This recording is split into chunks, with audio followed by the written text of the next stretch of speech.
नमस्कार। उत्तर प्रदेश की राजनीति पर फिर से एक बार बात करेंगे और बात इसलिए करेंगे क्योंकि गठबंधन के बाद उत्तर प्रदेश से दो तरह की खबरें विपक्षी दलों के गठबंधन की तरफ से आ रही हैं। दोनों खबरें अभी अपुष्ट हैं, सूत्रों के हवाले से हैं, लेकिन खबरें ऐसी हैं जिनका उत्तर प्रदेश की राजनीति पर गहरा असर पड़ने वाला है। गठबंधन की बात हम कर रहे हैं तो लाजमी है कि गठबंधन तो इंडिया गठबंधन ही है, क्योंकि एनडीए में गठबंधन जैसा क्या है, निर्णय तो एक जगह से आता है। कब मंत्री बनेंगे, फाइल देख पाएंगे कि नहीं देख पाएंगे, कौन सा विभाग मिलेगा, ये सब निर्णय कहीं और होता है। बाकी लोग केवल इंतजार करते हैं, वहां गठबंधन के बाकी लोग। इसलिए गठबंधन के लिहाज से इंडिया गठबंधन, और उसमें भी दो बड़ी पार्टियां, समाजवादी पार्टी जो उत्तर प्रदेश के प्रमुख विपक्षी दल है, और कांग्रेस पार्टी जो देश के लिए एक सबसे बड़ा प्रमुख विपक्षी दल है। तो खबर यह है कि क्या रायबरेली से कौन चुनाव लड़ेगा, अमेठी से कौन चुनाव लड़ेगा, आजमगढ़ से कौन चुनाव लड़ेगा, और कन्नौज से कौन चुनाव लड़ेगा।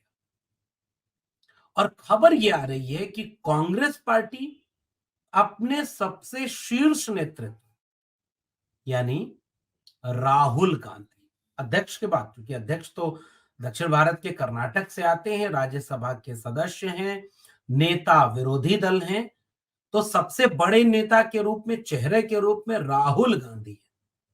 और राहुल गांधी अमेठी से चुनाव लड़ें और प्रियंका गांधी रायबरेली से चुनाव लड़ें, ये कांग्रेस पार्टी की तरफ से, कांग्रेस की उत्तर प्रदेश कमेटी की तरफ से सुझाव भेजा जा रहा है। और अमेठी के साथ साथ वाई नॉट से फिर से राहुल गांधी चुनाव लड़ें और सदन में पहुंचे, ये समीकरण बनता हुआ नजर आ रहा है। इस समीकरण के पीछे की कहानी पर बात करेंगे, इसके प्रभाव पर बात करेंगे और इसके राजनीतिक निहितार्थ पर भी बात करेंगे। और वहीं दूसरी तरफ जो दूसरा प्रमुख गठबंधन और उसका घटक दल समाजवादी पार्टी, तो समाजवादी पार्टी के सबसे प्रमुख चेहरे अखिलेश यादव, क्या आजमगढ़ से वो खुद चुनाव लड़ेंगे? कल के एक इंटरव्यू में उन्होंने बोला। या कन्नौज और आजमगढ़ का प्रभारी धर्मेंद्र यादव को बनाया गया है, या वो चुनाव लड़ेंगे, या दोनों सीटों से अखिलेश यादव चुनाव लड़ेंगे? अभी इस पर भी कोई पुख्ता जानकारी, कोई सबूत सामने नहीं आया है। उम्मीद ये की जा रही है कि अगले 1, 2, 3 दिन के भीतर दोनों दलों की तरफ से इस बात की घोषणा कर दी जाएगी कि अमेठी और रायबरेली से क्या वाकई राहुल गांधी और प्रियंका गांधी क्रमशः चुनाव लड़ेंगे, और क्या अखिलेश यादव जी दोनों जगह से चुनाव लड़ेंगे। अब इसके थोड़े समीकरण को समझने की कोशिश करते हैं कि इसके पीछे की पूरी क्या राजनीतिक पृष्ठभूमि होगी। अतीत की बात करें तो रायबरेली और अमेठी बहुत लंबे समय से कांग्रेस पार्टी का गढ़ रहा है। लंबे समय तक कांग्रेस पार्टी उन जगहों पर चुनाव जीतती रही है। लंबे समय तक लोकसभा में कांग्रेस पार्टी के उम्मीदवार जीतते थे। ये अलग बात है कि विधानसभा के चुनाव में रायबरेली और अमेठी में लगभग वो कमजोर स्थिति में रहे। कभी कभार 1, 2 विधायक सांसद जीत भी गए तो वो बाद में चले गए इधर उधर, जैसे अदिति सिंह एक नाम है। अब अगर इस पूरी बातचीत को वर्तमान तक ले आए तो 2014 के चुनाव में सोनिया गांधी रायबरेली से और राहुल गांधी अमेठी से चुनाव लड़के जीत चुके थे। 2014 के चुनाव में खुद कुमार विश्वास चुनाव लड़ने गए थे अमेठी से, और बीजेपी की तरफ से स्मृति ईरानी थी। राहुल गांधी से वो चुनाव हार भी गईं। 2014 में चुनाव हारने के बावजूद, चूंकि उन्होंने राहुल गांधी के खिलाफ चुनाव लड़ा था, इसलिए उसके बावजूद उन्हें कभी कपड़ा मंत्रालय तो कभी शिक्षा मंत्रालय, ठीक ठाक मंत्रालय दिया गया। और माना यह जाता है कि चूंकि उन्होंने वो चुनाव राहुल गांधी के खिलाफ लड़ा था, तो उसके प्रभाव की वजह से ये चीज उनको मिली। 2019 का चुनाव आता है और 2019 के चुनाव में कांग्रेस पार्टी के नेताओं को यह खबर लग चुकी थी, यह उनको संकेत मिल चुका था कि कहीं कुछ गड़बड़ ना हो जाए अमेठी में।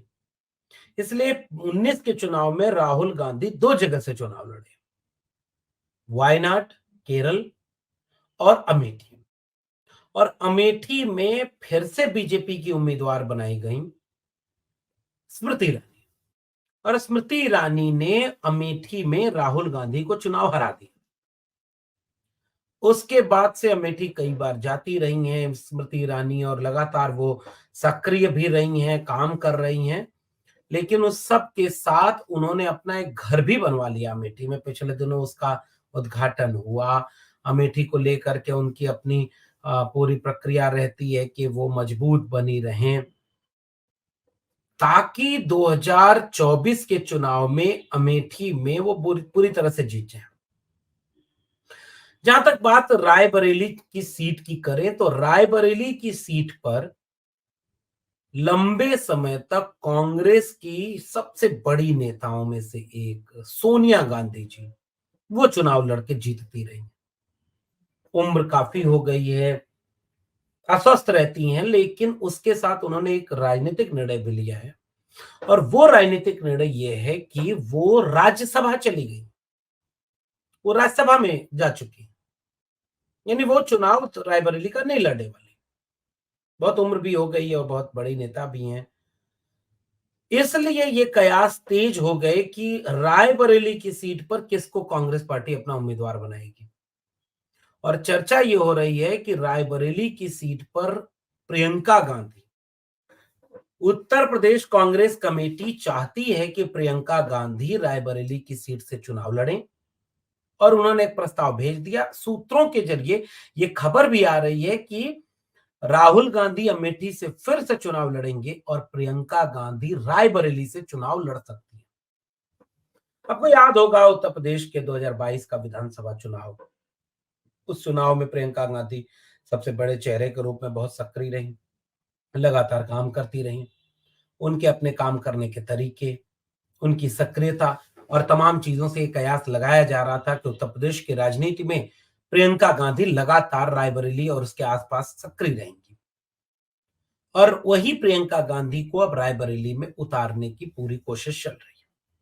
क्योंकि उत्तर प्रदेश में कांग्रेस पार्टी आज के समय में सबसे मजबूत अगर कहीं है तो वो रायबरेली में, जिसकी गुंजाइश ज्यादा है जीतने की। इसलिए रायबरेली में कांग्रेस पार्टी को घेरने के लिए उस पार्टी ने, जो दुनिया की सबसे बड़ी पार्टी होने का दावा करती है, जिसके नेता अकेले पीठ और सीना दोनों ठोंकते हुए कहते हैं कि अब की बार 400 पार, उन्हें जरूरत पड़ गई राज्यसभा में समाजवादी पार्टी के कई विधायकों को तोड़ने की।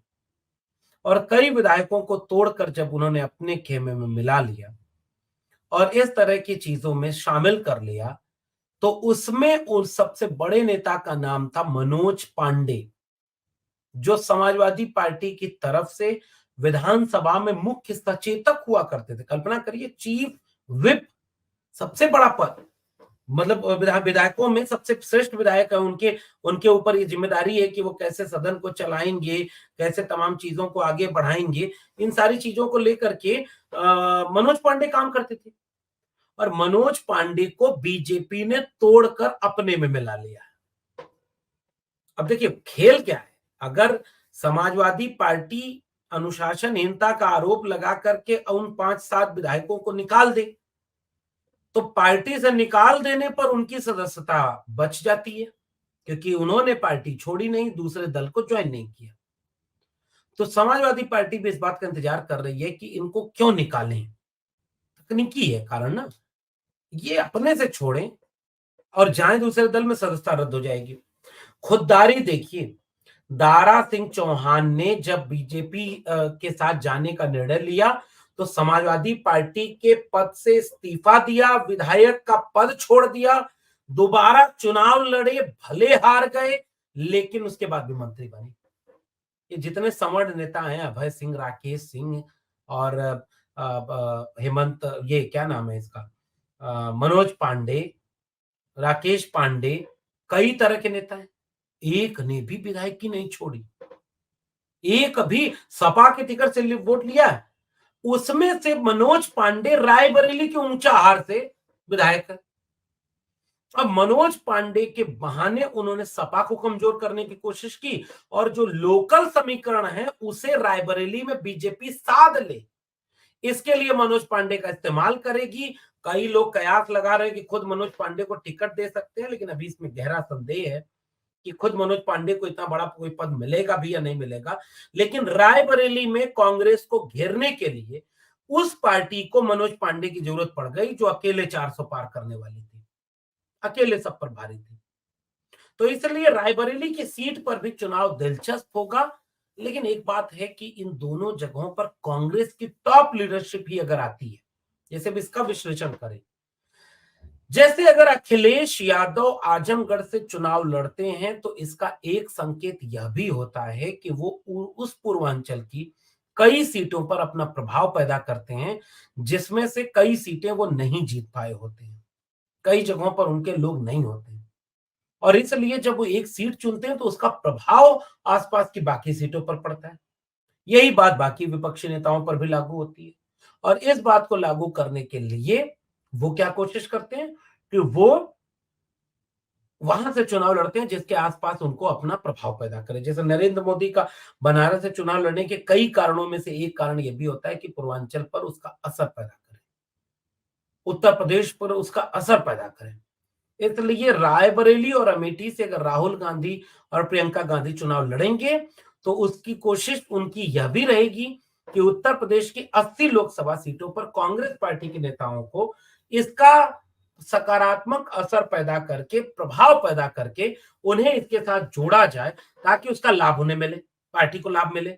और अगर ये दोनों सीटें जीत जाते हैं और बाकी कई सीटें जीत जाते हैं तो सदन में जाएंगे और बीजेपी के स्मृति ईरानी को हराएंगे, प्रियंका गांधी, और लड़ाई भी सामने सामने होगी। स्मृति ईरानी जो कई तरह के मंत्रालयों में रही हैं, बड़ा पद माने जाता है उनका, लेकिन मुंह से कुछ भी बोल देने की, पिछले दिनों उन्होंने चारा चोर कह करके जब लालू जी के ऊपर हमला किया तो बिहार के लोगों ने ऐसा हमला किया कि फिर उसका गहरा असर पड़ा होगा।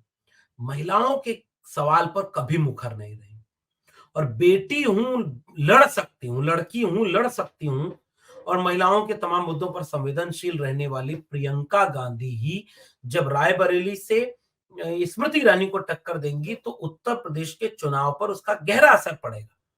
और एक महिला अपने विपक्षी महिला मंत्री से, अमेठी की सांसद से जब सवाल पूछेंगी तो उसका राजनीतिक विमर्श और असर बिल्कुल बदल जाएगा, दूसरे कॉन्टेक्स्ट में चला जाएगा।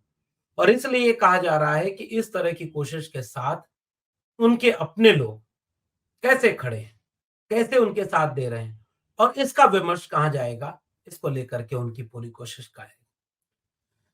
इसलिए एक माना जा रहा है कि जैसे आजमगढ़ सीट है, अब मुलायम सिंह के परिवार की सीट है, वहां से वो मरहूम नेताजी 2014 के चुनाव में चुनाव लड़े और जीते, और वहां से उन्होंने एक अच्छा पैगाम उत्तर भारत के पूर्वांचल के तमाम जिलों को दिया। और उसी के बाद 2019 के चुनाव में जब अखिलेश यादव वहां से चुनाव लड़े तो उसका असर और ज्यादा देखने को मिला। चाहे आप आजमगढ़ की सीट जीते तो वो 19 में अखिलेश यादव ने जीत ली, बास में लालगंज की सीट वो अखिलेश यादव ने जीत ली, गाजीपुर गठबंधन, मतलब दोनों गठबंधन के थे, सपा और बसपा, गठबंधन ने गाजीपुर जीत लिया, गठबंधन ने देवरिया जीत लिया, और कई सीटों पर उसका गहरा असर पड़ेगा। जौनपुर, मिर्जापुर और मछली शहर, कई सीटें हैं। तो जब कोई नेता किसी बड़ी जगह से चुनाव लड़ने के लिए घोषणा करता है तो उसका असर गहरा और व्यापक पड़ता है, और इस गहरे और व्यापक असर के चलते यह कोशिश की जाती है कि राजनीति में निर्णय ऐसे लिया जाए कि उसका असर कितना व्यापक हो। और इसलिए आज से कहें तो रायबरेली और अमेठी में राहुल गांधी और प्रियंका गांधी के चुनाव लड़ने का असर पूरे उत्तर प्रदेश की 80 सीटों पर पड़ेगा, और इस असर को साधने के लिए, अपने कार्यकर्ताओं में आत्मविश्वास भरने के लिए कांग्रेस पार्टी अपने सबसे शीर्ष नेतृत्व को उत्तर प्रदेश में भेजेगी। और आखिरी बात जो पूरे इस समीकरण और इस चीज की सबसे आखिरी और सबसे जरूरी बात है, वो ये बात है कि अगर उत्तर प्रदेश की 80 सीटों पर इंडिया गठबंधन को अच्छा प्रभाव पैदा करना है, उनको इन सीटों पर कामयाबी से अपनी बात करनी है और कामयाब होना है, तो उत्तर प्रदेश में इंडिया गठबंधन में अतिरिक्त संचार करने की कोशिश करनी होगी। यानी अखिलेश यादव जब सड़क पर उतरेंगे तो अपने कैडर को चार्ज करेंगे, मोटिवेट करेंगे, उनको एनर्जाइज करेंगे, ताकि उत्तर प्रदेश की सीटों पर पीडीए के जरिए, सामाजिक न्याय और जातिवार जनगणना के जरिए, हक हुकूक हिस्सेदारी की बात के जरिए वो पूरे उत्तर प्रदेश की 80 सीटों पर बीजेपी को घेरने में अगर कामयाब हो गए तो बीजेपी मुश्किल में आ सकती है।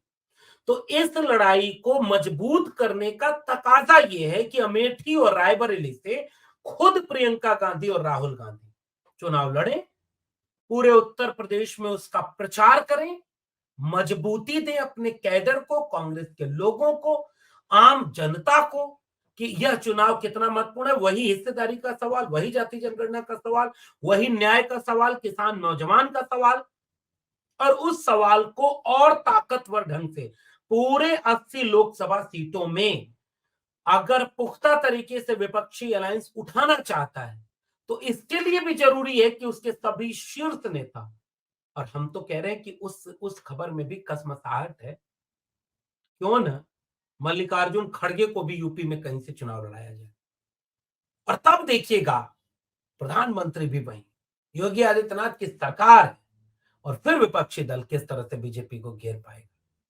आपका क्या मानना है इस पूरे बातचीत पर नीचे कमेंट बॉक्स में जरूर बताइएगा। फिर मिलेंगे किसी और टिप्पणी के साथ, तब तक के लिए बहुत बहुत धन्यवाद।